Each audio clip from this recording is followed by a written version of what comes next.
Welcome to the Cocky Ride Home for Wednesday, August 19th, 2020. I'm Jackson Bird.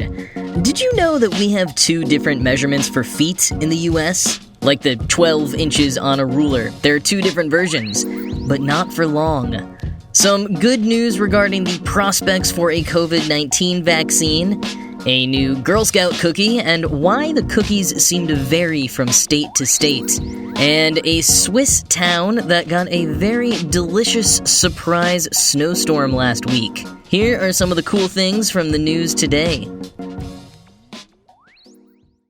Alright, so we all know that the imperial system is a mess compared to the metric. And technically, here in the US, we use US customary units, which are similar to the British imperial system in that both have things like yards, pounds, and gallons, but at least historically, the size of each of those measurements was slightly different in the two systems.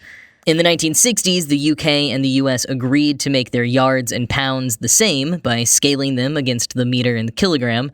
This change didn't make too much of a difference for the UK, but the US customary units varied enough that we were left with two distinct systems for linear measurement within the US customary unit system: the international system and the US surveyor's system. Now, practically, this hasn't meant much for most people. I mean, you might not even be aware that there are technically two different measurements for feet. Like a foot, 12 inches. We have two different standards here in the US, and they differ by about 1/100th of a foot, or 0.12672 inches per mile. So it's not all that much, but over long lengths, it does add up. Over 1 million feet, there would be a difference of 2 whole feet. And one group of people who really have to be concerned with this? Surveyors. Quoting the New York Times, "Most states mandate the use of the old U.S. survey foot for their state coordinate systems, which allows surveyors to take into account Earth's curvature in their measurements. A few states mandate the use of the new international foot.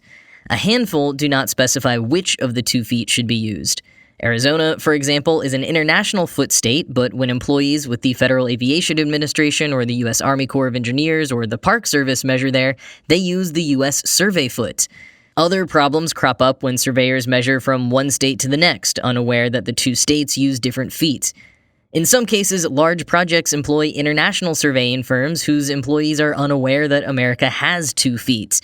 Some surveying computer software will not recognize the existence of 2 feet, and even hand calculators usually default to the international foot." End quote. Michael L. Dennis, an Arizona-based surveyor and geodesist with the National Geodetic Survey, has had to put up with this confusion and errors for years. Recently, he decided to suggest retiring the U.S. survey foot and going to a 1-foot-only system. He and his colleagues at the National Geodetic Survey were already working on recalibrating the coordinates of the National Spatial Reference System, so the timing seemed right to make a small but radical proposal. Despite a little bit of grumbling about patriotism and history, it was ultimately well received, and as of January 1st, 2023, the U.S. survey foot will be no longer. According to the National Institute of Standards and Technology, we will only have the international foot. Or really, since there will only be one, just the foot. This story was a quick link on cocky.org today that I wanted to dive into a little bit deeper, and it is good news for the prospect of an effective COVID-19 vaccine. The TLDR is that scientists studying the immune response to SARS-CoV-2 have been unsurprised by their findings. It's all been fairly predictable, which bodes well for how effective and long-lasting a vaccine might be. Quoting Nature.com, "Long-term immunity can vary by type and also by degree of response. Vaccine developers often hope to elicit what's known as sterilizing immunity, a response typically mediated by antibodies that can rapidly prevent a returning virus from gaining ground in the body. But not all vaccines or infections elicit the neutralizing antibodies required for sterilizing immunity. HIV, for example, rarely induces neutralizing antibodies, a fact that has complicated efforts to develop vaccines against it. The signs so far for SARS-CoV-2 are encouraging. Several teams of researchers were quick to isolate neutralizing antibodies from people infected with the virus. Most could mount such an antibody response within days of testing positive, and several vaccine candidates against SARS-CoV-2 provoke a strong antibody response, a positive sign that the vaccines might generate immunity. End quote.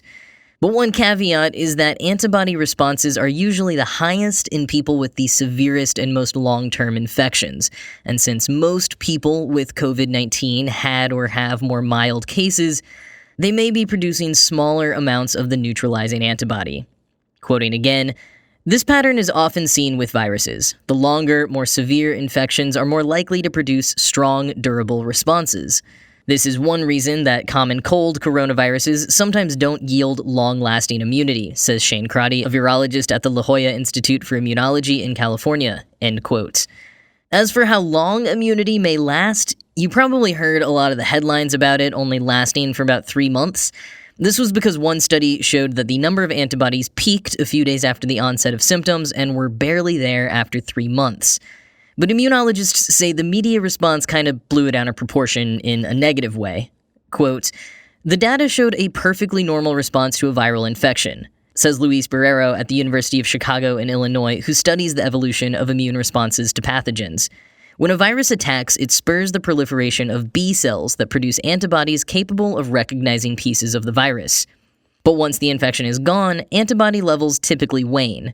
There's a lot of fear out there," says Miles Carroll, an infectious disease specialist with Public Health England in Portondown, UK. "But I think on the whole that it's a fairly robust immune response." End quote. And even if the antibodies do dwindle to super low levels, there are other possibilities. One is memory B cells, which stay in the bone marrow and then become antibody-producing plasma cells when the virus returns. Now, whether this is applicable for COVID-19 is still being studied. The other possibility is T cells, recognizing and destroying virally infected cells. Studies so far show strong T cell responses in people recovering from COVID-19. And an interesting finding along those lines, quote, "One team recently reported that some of these T cells react not only to SARS-CoV-2, but also to some common cold coronaviruses. The results suggest that there may be some lasting cross-immunity between these cold coronaviruses and SARS-CoV-2, leading to speculation that this could be responsible, in part, for the wild differences in severity of COVID-19 symptoms between individuals." End quote.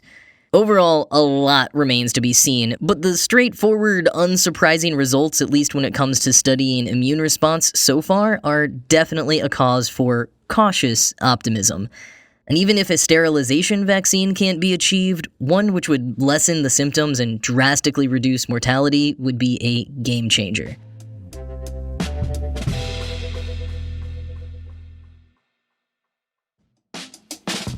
There are so many at-home fitness programs on the market right now, so finding the right one can be intimidating. I'll make it easy for you. Beachbody On Demand. Beachbody offers thousands of workouts, so you can select the type of program that will get you motivated and started on your fitness journey.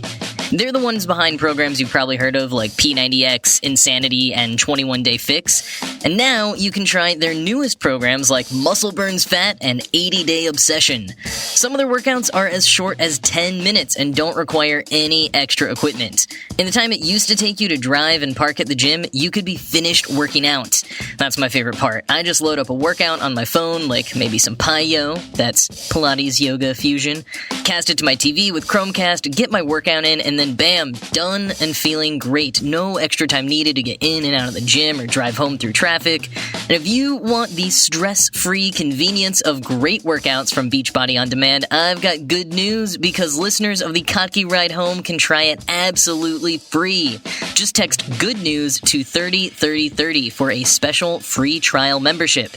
You'll get access to the entire platform, all the workouts, nutrition information, and support absolutely free. Just text good news to 303030. And now for some very good news. There's a new Girl Scout cookie coming out. It's called the Toast Yay, so you can't not be excited by something with yay in the title. The Toast Yay, a French toast-inspired cookie. It's a bread-shaped cookie, lightly cinnamon-flavored with the Girl Scout logo on one side and dipped in icing on the other. It won't be debuting until cookie season officially kicks off in January, however, and depending where you live, cookie season might be at a slightly different time. Girl Scout cookies, while universally beloved, it turns out carry quite a bit of mystery to them, especially when it comes to timing and just what to expect in the cookies. If you live in the United States and you've ever moved across state lines or, well, these days I suppose even just encountered people from different regions on the internet, you may have discovered that Girl Scout cookies aren't called the same things everywhere. Sure, Thin Mints are always Thin Mints, but in some places a Caramel Delight is a Samoa, and a Peanut Butter Patty is a Tagalong. Many of the cookies don't just have different names, they also have slightly different taste and appearances too.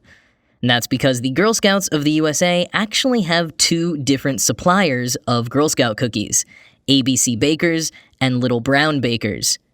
The thing is though, it's not like ABC supplies the cookies for all of the West and Little Brown for all of the East. It's totally mixed up. Several states even have a different supplier depending where in the state you are. And this is because it varies by Girl Scout Council, not any definitive supply lines. For example, I grew up in Texas eating Caramel Delights and shortbread cookies, and then I moved to New York and everyone was talking to me about Samoas and trefoils. At first, I thought that the names had changed since I was a kid, but when I discovered the two different suppliers thing, I naturally assumed it was an East versus West or North versus South regional kind of divide. But it turns out the divide was much closer to home than I ever realized. I grew up in a town called Grapevine, Texas, and if you have ever had a layover at Dallas-Fort Worth International Airport, you've been to my hometown. Because that's just it, my hometown is right in between Dallas and Fort Worth, so it plays host to the airport, along with 3 other cities that are neither Dallas nor Fort Worth. Well, I found this awesome map that the LA Times put together several years ago, and which used to be interactive but has sadly broken down. And I discovered that the region surrounding Fort Worth, Texas, is served by ABC Bakers, while a little pocket around Dallas is served by Little Brown. And my hometown apparently just made the cut for ABC. If I had ever gone one town over to buy from a different troop, I would have been eating completely different cookies. Because like I said, it's not just the names. A few of the cookies really are quite different. ABC Thin Mints are more decorative, mintier, and crunchier, while Little Brown ones have a lot more chocolate and a plain, non-decorative coating. Peanut butter sandwiches from ABC are more crisp than crunchy, while their equivalent Do-si-dos from Little Brown are crunchier and more buttery. Buttery, richer tastes and darker chocolate seems to be a theme from Little Brown.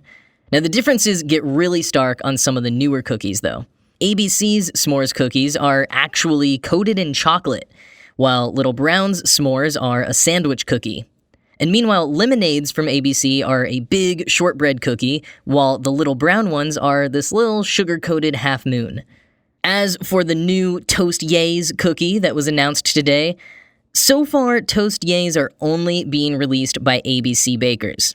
Now, I don't think this means they won't ever be coming out from Little Brown. Maybe they just can't release the info on that yet, but right now it is select markets only. The Girl Scouts do seem to favor ABC. When you look at their cookie lineup and nutritional info on their official website, it all links solely to the ABC version of each cookie. But the good news is that even if the Toast Yays don't get a Little Brown equivalent and therefore aren't on offer from your local troop, the Girl Scouts have opened up cookie ordering to online orders, so presumably you'd be able to order some online no matter where you live, and as of this past cookie season, you are also able to order cookies to donate to first responders, volunteers, and local causes.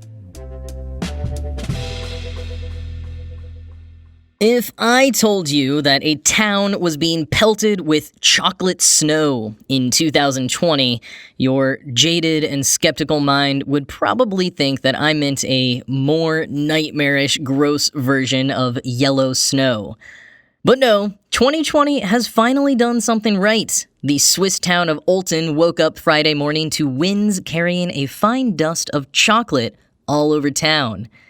The chocolate came from nibs, or fragments of crushed cocoa beans that had been released through a, quote, minor defect in the cooling ventilation at the Lind and Sprungli Chocolate Company.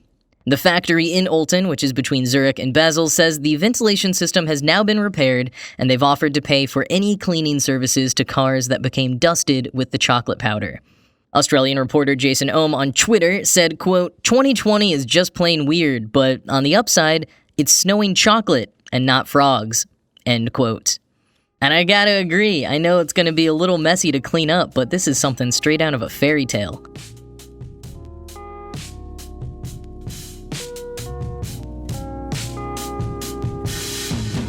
That is all for today. This show was produced by Ride Home Media and Kaki.org.